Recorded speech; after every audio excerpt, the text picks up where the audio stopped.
Stories Yeah. that we're making. Yeah. Can we like make the frame of the story and then insert the people we interview, or? But they're gonna be talking, it's gonna be really easy, you're gonna have 4 or more professors, most of them I mean, historians. our like first story, like our actual story that's due Tuesday. Oh, yes, yeah, you're gonna have to decide the frame for it, what angle you're taking. That's why I asked you guys to fill out that story idea sheet so that you have some idea what you intend to do. I'd rather have it done as well. Yeah. Maybe that question, but are we off like Monday? Oh, we have Monday, yeah, there's no, Labor Day Monday, there are no classes, okay? Okay, yeah. But, not Monday. Yeah. Do we give you our story idea sheets, or is that just for us? No, you should show them to me. It's supposed to help you, but it also allows me to give you feedback at the outset, so maybe you don't spin your wheels, or I can suggest somebody to really help you. Somebody you would want to talk to, okay? So, yeah, other questions?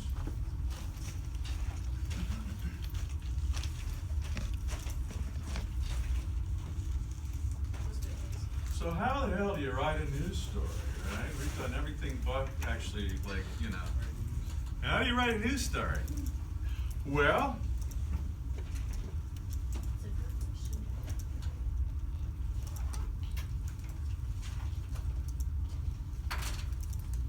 can you sum up what your story's about in one sentence?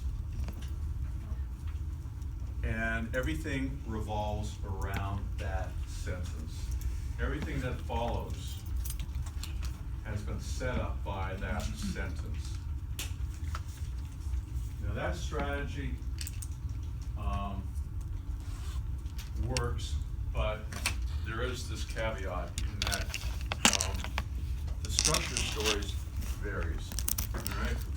The traditional story format, which originated around the time of the Civil War with the use of the telegraph.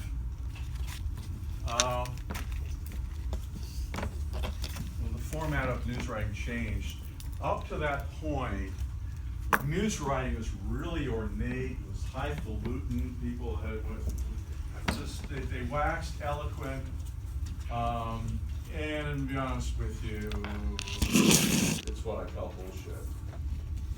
It was up there. They were so full of themselves and their eloquence that they wrote the way they did. People were accustomed to it.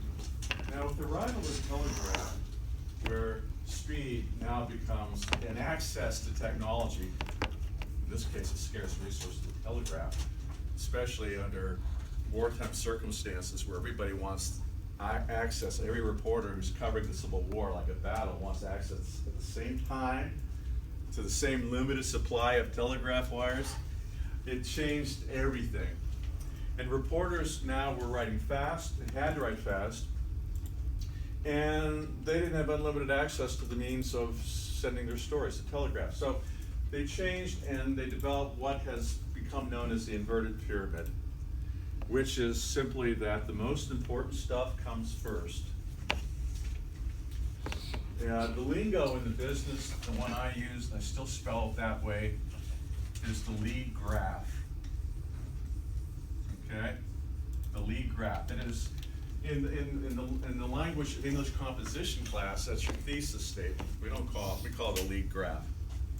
And then the story is told in descending order of importance of the facts.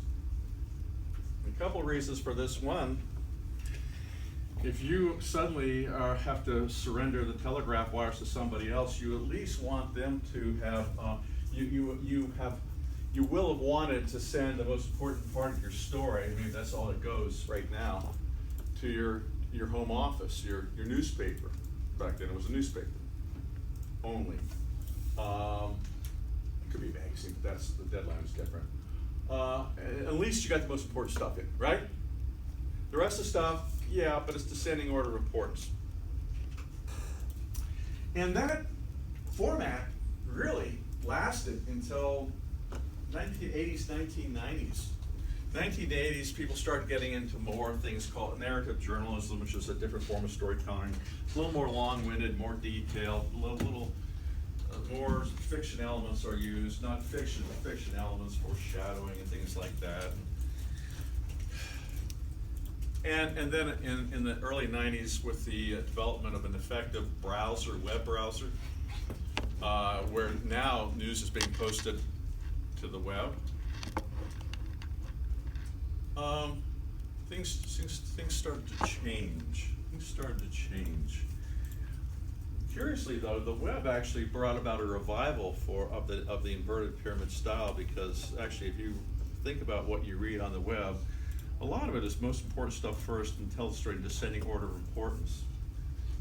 But the narrative style was a little different. Sometimes people would use all sorts of people like me would use different diagrams to actually depict the format. There was the hourglass sort of thing, where this would be used if you're telling a story that really hangs on the chronology of an event, where you have your lead, traditional lead, and then you tell the story as it unfolded, moment by moment.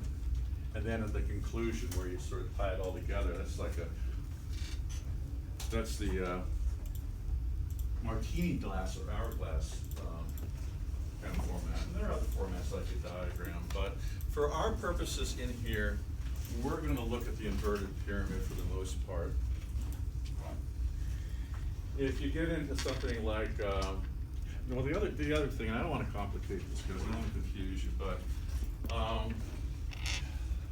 features writing, which is more magazine style, oftentimes kind of merges with news style. It becomes a hybrid where elements of both the cut to the chase, inverted pyramid is observed versus other narrative strategies like, like leading with an anecdote, a little short story to illustrate the bigger story, to get people into the story, and then you cut to the chase around paragraph 4 or 5 with what we call, here's another piece of lingo, the nut graph. The nut graph. The nut graph is, if the lead itself, the first paragraph is not the hard, telling you everything you need to know. Somewhere early on, and let me just give you a different illustration. This is your anecdotal lead, right? An anecdote is a little story that sort of reflects on the bigger story, and oftentimes puts a human being there, one person that we can relate to, and we hook the reader. If you can write about a person and put it in the lead, you're going to get a lot more attention, because people want to read about people. It's just the way it works. Paragraph 4, perhaps, or 5, it could be paragraph 3, somewhere in here is the nut graph. The nut graph is why are we reading this story exactly? You tell the reader why you're reading the story. For example, let's say your story is about the crisis, calamity, catastrophic situation in Houston, all right? Okay? So maybe your first 3 graphs of the story are about Joe's six-pack and his wife and their little dog and their circumstances. And that's what it's about, how they're dealing with this unimaginable set of circumstances. Okay, that's your little anecdote. But your nut graph now explains that the context, more context in why we're writing about it. Joe's six-pack is one of thousands of Houston residents dealing with the calamity of unimaginable proportions, and oftentimes their story is one of heroism. There is your nut graph. Now that tells the reader, this is where we're going, the rest of the story. In a nut graph, in that nut statement, you understand why this story was written and why you might want to read it, okay? So if you guys go to a newsroom this semester, as I hope you all will, rub shoulders with the journalists getting it done, they will use words like this, lead graph or nut graph. Your story needs one or the other, Okay? The lead graph means the first paragraph tells the reader what the story is about. The nut graph is a delayed summation of what the story is about. But because your storytelling approach, you're going to hold off telling the reader until maybe graph 3 or 4 or 5 what your story is about.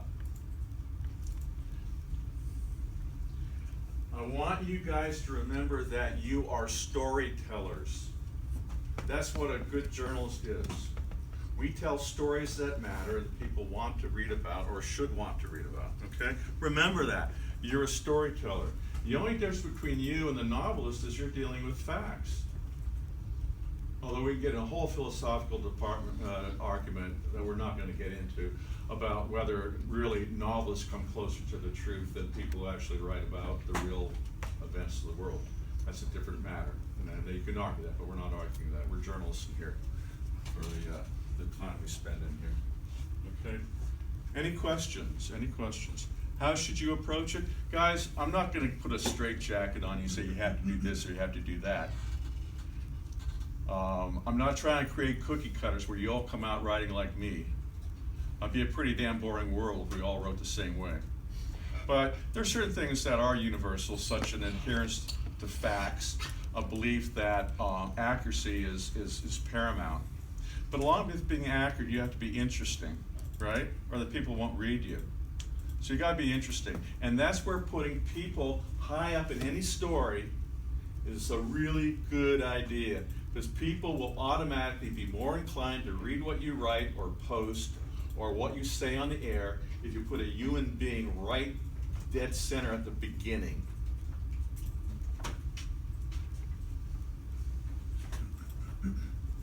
Another important thing to do in any writing is to explain to readers something that they may need an explanation.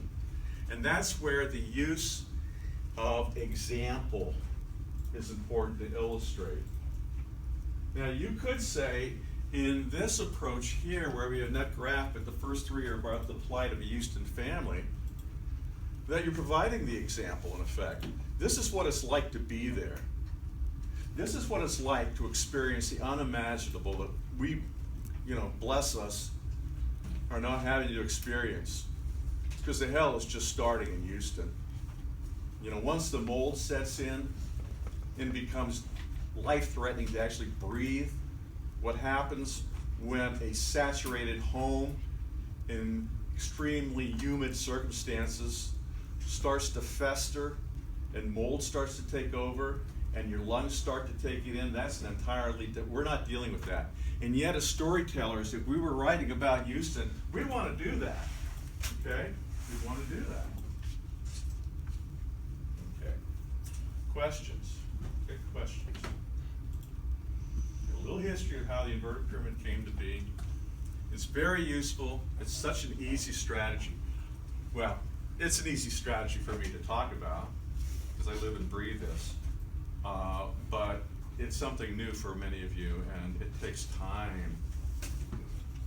I had a student kind of kid me some years ago, and he said, Professor Hayes, you talk in lead graphs. Did you know that? And I said, well, that makes sense. That makes sense. But coming up with the lead, it's an art and it's fun. It really is. There is no one right way to write a story. There's no one right way to write a story except make sure it is accurate and that it engages their audience. Okay, you've got to do those two things. One thing I would like you guys to do, and by the way, I have put together, in fact, if you guys would kindly go on to our Blackboard site and go to learning content.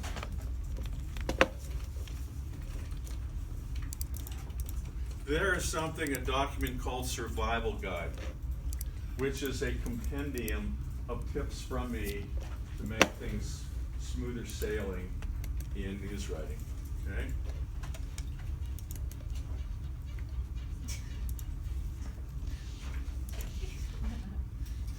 The squeaky caster always gets the oil. Okay, so navigate to Survival Guide. You guys ought to familiarize yourself with anything I put in learning content. I'm not forcing you to buy a $100 book in here. I did recommend you buy the book that we used to use because you get an edition that'll cost you pot change. But in lieu of giving you a textbook, I'm posting stuff on Blackboard, and I'm trying to make sure everything you got is right on the mark. Just zeroes in exactly what I think will be helpful to you, okay? Survival guide.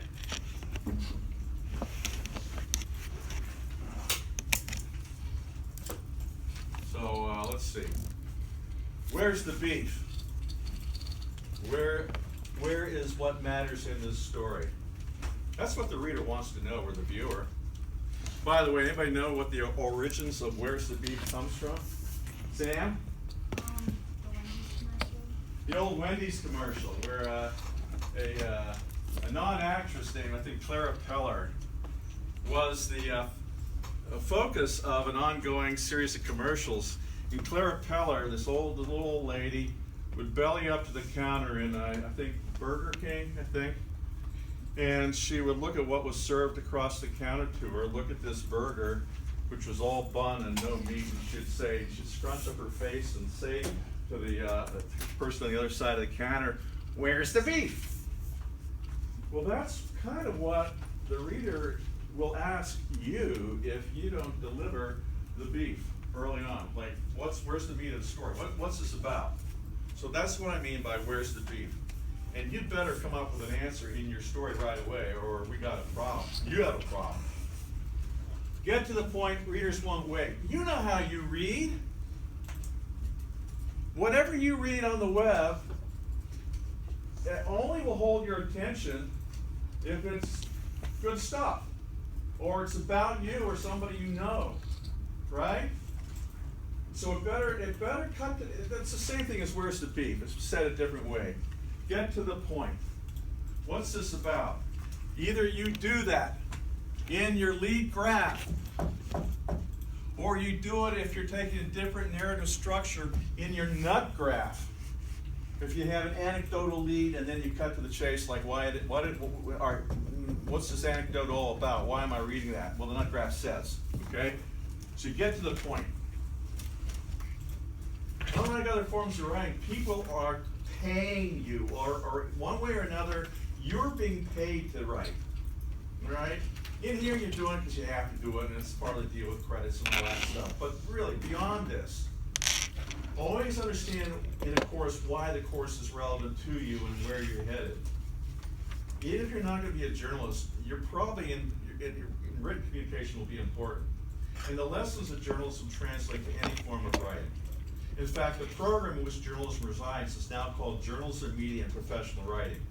Maybe you'll end up writing for corporate America, or a nonprofit, or maybe you'll be writing for a college. The principles of good writing and journalism are across the board. And to be honest with you, you can beat the shit out of anybody else as a writer, as a really good journalist, okay? It's kind of nice to have that feeling, knowing that you're as good as there is. And that's the truth. If you master it, you are hot shit. Because you can connect in ways better than anybody else, because you know how to connect with an audience. You know how to tug on heartstrings. You know how to grab people's interests and say, you better pay damn well attention to this, because this matters. And you do it because you only use the language you need to get the job done. I think there's a saying in our syllabus on the front page about, making every word count. Every word must count. Any word that does not do the job, that does not justify its existence, there's a saying in writing, kill your babies. Yeah, you wrote it. You gave birth to those words.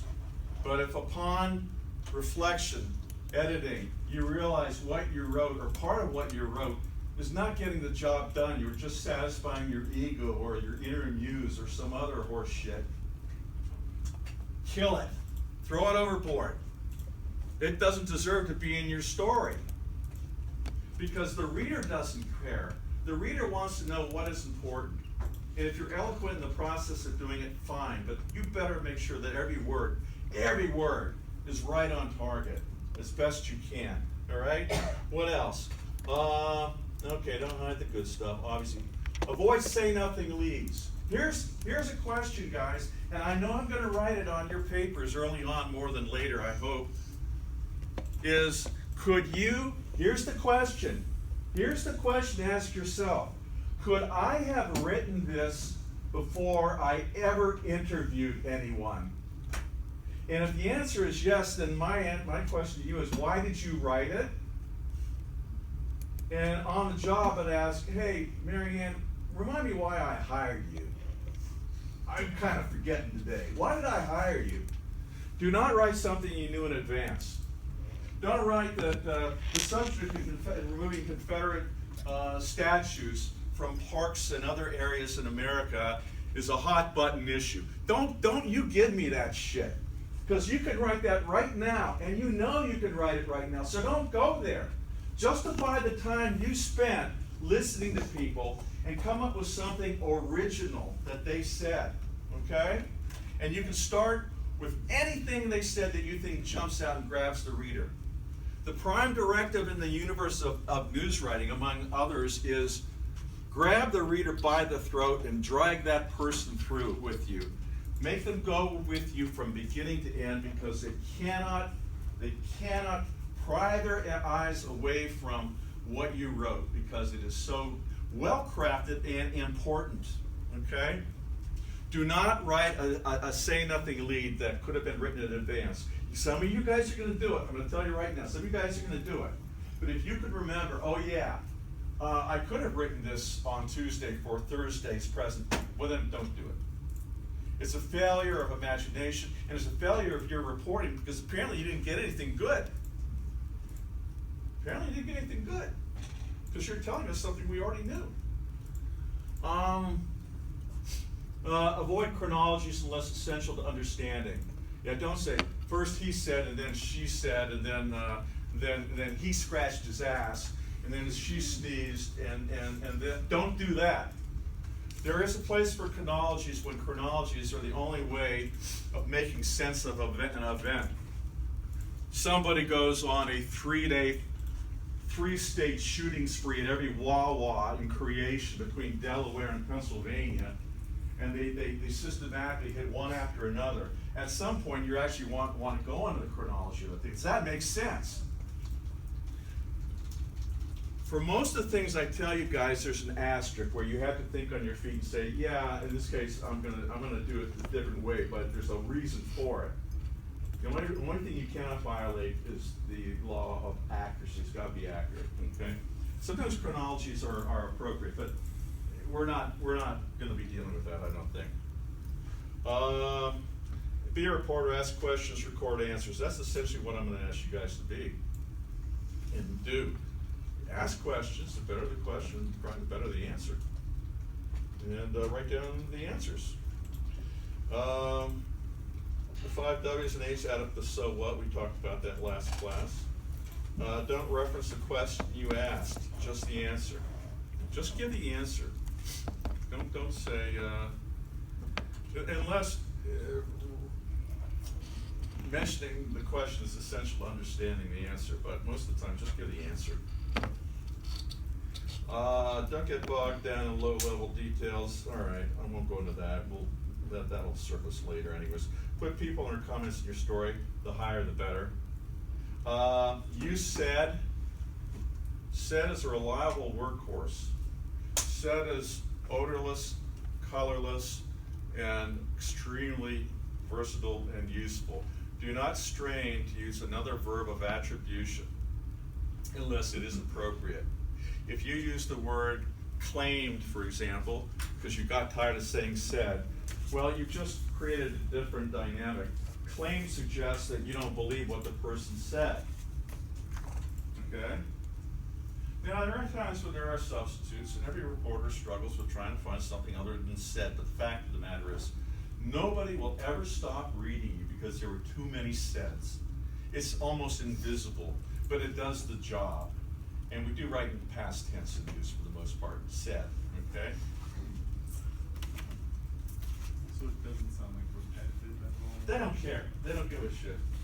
They don't notice it. You know, what's the best umpire in a baseball game? It's the guy you don't notice, right?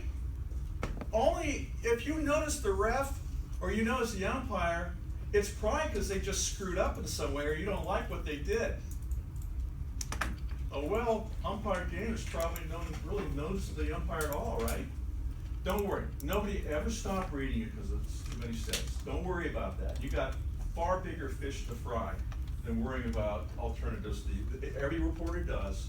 Well, you know, maybe contend works here, or maybe he really did argue it, or maybe he really did scream. The guy screamed.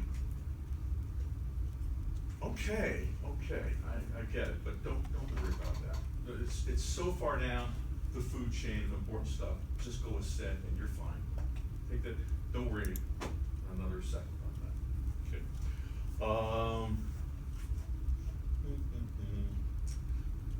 Do not use personal pronouns, except in quotes, obviously. Do not ever, for God's sakes, say I or me. Do not talk about us or our or we. Don't do that. You are not important in the story, except as the accurate recorder of what it is you want to tell people. If you find, I wish I could hook you up to a low-level electrical shocking device where you type I on the keyboard and you get a low, you know, and it's incredibly more stronger if it doesn't sink in. Every time you write I or me, it's like, ooh, oh yeah, damn Hayes again. Yeah, oh, well, all right, no I or me, okay? No I or me. Now you guys have grown up with TV news, which is not even news, where it's commentary by self-important blowhards who don't care, they'll say I or me. We're not those self-important blowhards. We're in service to the public, and we're the invisible fly on the wall who is recording life as it goes on around us. No references to personal pronouns. Well, keep your opinion out of it. This is going to be a tough job. Keep your opinion out of it. Your story will be full of opinions because you're going to ask others about their opinions, and you'll put their opinions in your story. But your opinions, keep them out of it, okay? This could be a challenge. It could be very subtle, too, when your opinions, you know, your opinion is going to get in it anyways. You know why? You know why your opinion is going to get in it anyways? Because you're right. Because you're being asked to decide, make a judgment about all that information. And boy, you got a ton of it here. You got, God help us, we've got 3 different handouts now, 3 handouts full of people's. Your decision about what's in your lead is a judgment, right? It is an opinion, but it's a different sort of opinion. It's a news judgment. The sort of thing that you would be paid to make as a journalist. You're going to decide what's important. But keep your opinions out of it. Nobody gives a crap in hell about your opinion. That's not why they're reading you. They want to know what other people's opinions are. Okay. Don't be a cheerleader. It's not your job. Again, there's going to be some of this. You're going to be so thankful that somebody took the time to talk with you. But think again about that. Would you want to read somebody who's obviously fawning all over, kissing the ass of the subject about whom they're writing? Would you want to read that? Would you be able to pick up on that pretty fast? Yeah, you would. And it would devalue, discredit, and everything they're writing. So don't be a cheerleader. You're doing them a favor too. It's symbiotic. They're helping you, and you're helping them. You guys have beats. You are providing a platform for people, access. You are providing access to many thousands of people who are going to read your story. Okay? So you're doing them a favor too. Remember that. They may not think about it, some of them that way, but you are. You're doing them a favor. Now, they may not want to talk to the public, they may not want to have the public know what they're up to, but, you know, oftentimes, you know, you went around and asked about Civil War statutes. You told that person you're interviewing by asking them the question, I think you're important enough that I would like to know your opinion and share it with others. Okay? So it's a two-way street, guys. All right? It's a two-way street. Here's the tip. Yes, I'll stop, yes. Oh, I'm sorry. The story that we're doing, can we put quotes in it or no? Oh, absolutely, absolutely, but you're quoting people talking. Yeah, that's what I meant. Absolutely. And let me write this up here, I'll get to this.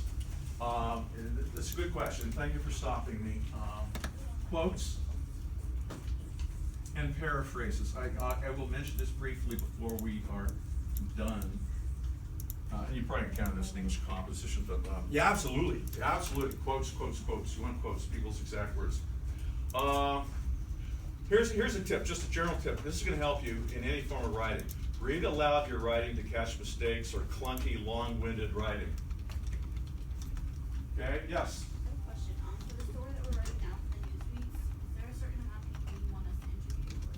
How many people should I interview for a story? How many do you think it needs? I would say get at least 3 people. But to be honest with you, it takes a little more to ask the extra person, but it makes it that much easier to write because now you're not stuck with just the little you have. The more people you speak with, the more you have to work with. Now, we've kind of OD'd on that whole principle with what we just did with the statutes, right? I mean, we got what, 50, 60, right? All right, that's like too much, yeah, that's a lot. But if you really were writing for a magazine, a real solid piece for Rolling Stone, or New Republic, or you fill in the blank, a good magazine you like, it would be, boy, you would just have a wealth of stuff to draw on. You go with the primo stuff, not the okay stuff, but the absolute drop dead, knock your head off type stuff, right? So the more you interview, the easier it is actually to write, I think. And we're only talking about there's between maybe 3 and 5 people. And interviews don't have to go on for 7 hours. An interview could be 2 minutes on the move as they're talking, you get from A to B, and you're asking questions and writing it down. You see that all the time. You see it in D.C. The reporters covering Capitol Hill. They'll stay, write it down as they follow the senator. Doesn't have to be a long interview, but make sure you ask the right, good questions so you get some decent copy. You may only need 1 quote from that person. And by the way, just because it's in your notebook and they said it to you, it doesn't mean you have to use it. Understand that? Use the stuff that is relevant to your story. There's a lot of stuff people say that's just long-winded or not really relevant. And there is an interviewing strategy that you can use in which occasionally, because they speak so fast, and they won't slow down even when you ask them to slow down just so you can keep up with the notes, which you can do, because you're telling them that what they're saying is important, you want to get it right, is occasionally ask, it's like a tracer round. It's not live, it's not real ammunition, it looks like it, but what you're doing is buying time to catch up in your notes while you ask a question that you're not going to write down, to which, the answer you're not going to write down. Because all you're trying to do is buy time while you actually finish writing down what you previously said that is important. So you can ask that, like, what's your favorite vegetable? I exaggerate. You're not going to write down the answer to that. But you're buying time to write, the answer that they gave you to a previous question. Little strategies like that. Simplify, simplify, simplify. Is that word or phrase necessary? Don't write he yelled, don't write he yelled loudly. By the way, LY words, you guys have my sanction to terminate with extreme prejudice, as they say in the military, any LY word. You can nuke it. Stay away from LY words. Stay away from adverbs. They'll lead you to hell. They will lead you to hell. Stay away from adverbs and be suspicious about adjectives. He did not yell loudly. He looked to your verbs. He thundered. He thundered. How's that? The key in writing is strong nouns and strong verbs. If your verb does the job, the adjectives, that's a low rank district of language. Adjectives and more so adverbs. Stay away from them, guys. But getting back to simplify, simplify, simplify. Keep it simple. It's a complex world. Don't complicate things any further by getting so eloquent, grandiloquent, self-important that you lose the reader. Keep it simple, stupid. KISS method. Short and grasp to 2 or 3 sentences. All right, blocks of gray are story killers. Now this rule varies according to publication. And I want you to think for a second, a newspaper is rather narrow. The columns are rather narrow, right? And basically the column is like that. So you could understand if you don't want long blocks of gray that sort of turn off readers, why you want to keep it to 2 or 3 sentences tops. In fact, if you would look at a website today and look at a news site, you will probably find that the story you're looking at it comprises just a series of 1-sentence paragraphs. You can check it out and see if I'm kidding you. 1-sentence paragraphs. You can go longer, 2 or 3, and some papers like the Wall Street Journal go beyond that. Now, if you're writing a magazine, it's different. Just because of the way the words fall on a page, where the sentences, you know, from left to right are longer. So if you're writing a magazine piece, and I've been a magazine writer, I write longer graphs for that medium, that format. But you guys are primarily learning how to write for news organizations on the web and in print, at least for the purposes of this class. So try to write in 1-sentence graphs, 2 or 3 if you must, okay? And again, listen, there are papers that go farther than that. They have 5-sentence graphs. Wall Street Journal does that. The rule is basically if it works, okay? But you don't want long blocks of gray type. Avoid question leads unless they do not have an easy answer. Why? Because they invite quick no answers. No. Have you ever wondered why most classrooms have blue rugs? No. Okay. Thank you. You just invited the reader to kill your story. They're not going to read it. Don't ask a question that invites an easy answer. If you can ask a question that inherently does not have an answer, like when will humanity stop killing itself on the battlefields of the world? There is no answer to that, is there? That's the sort of question you can ask. But don't ask a question that invites an easy answer, because the answer might be a bad one, like, no, I'm not interested. I never wondered that. And by the way, you ought to get out more if you're asking that sort of question. So avoid question leads, avoid quote leads unless they're dramatic attention grabbers. Question leads and quote leads are frankly just lazy. The writer is a lazy writer. Took the easy way out. Just, you know, have you ever wondered why broccoli is green?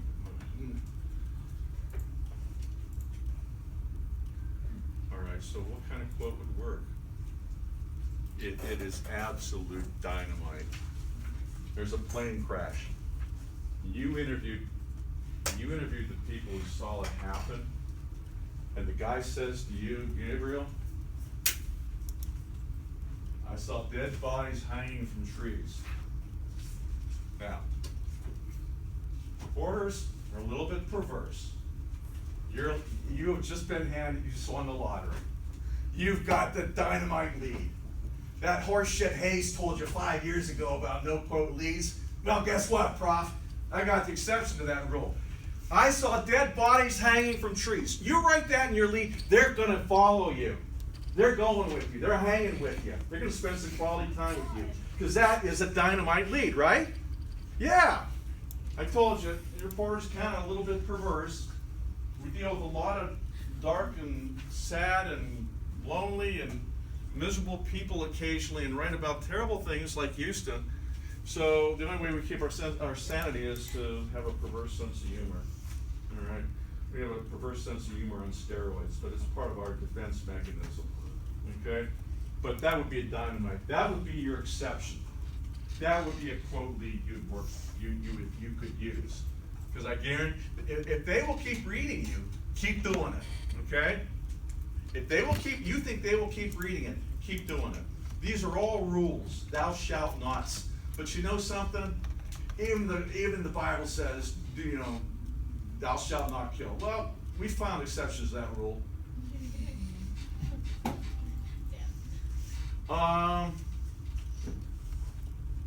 What else we got? Yeah, use anecdotes to illustrate the bigger picture. Now, again, an anecdote, as opposed to an antidote, which you take for illness. An anecdote is a small story that illustrates or speaks to the larger story. And it's like stealing candy from a baby.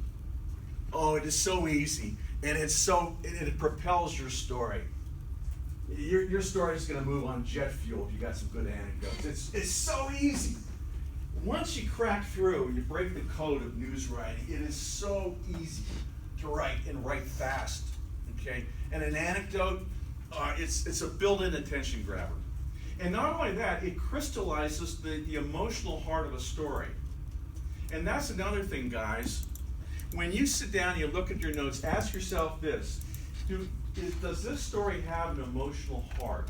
Is there an emotional core that will resonate in the minds or hearts of the audience, or my readers, my viewers, my users if they're online? What is the emotional core of any of your story? Does your lead or your nutcraft reflect the emotional core of the story? I saw dead bodies hanging from trees. Lead on. I'm reading you.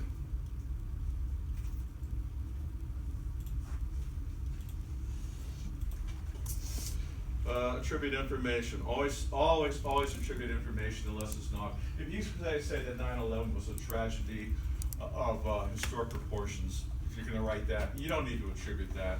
We understand that. We got it. You don't need to attribute that. But any piece of information is information that you only know because somebody told that to you. Attribute the information to that person. Okay? You guys are not saddled with footnotes. You're not saddled with a works cited page. You are not saddled with a bibliography. I free you. I free you guys from the tyranny of bibliography. Father Rob you're anointed.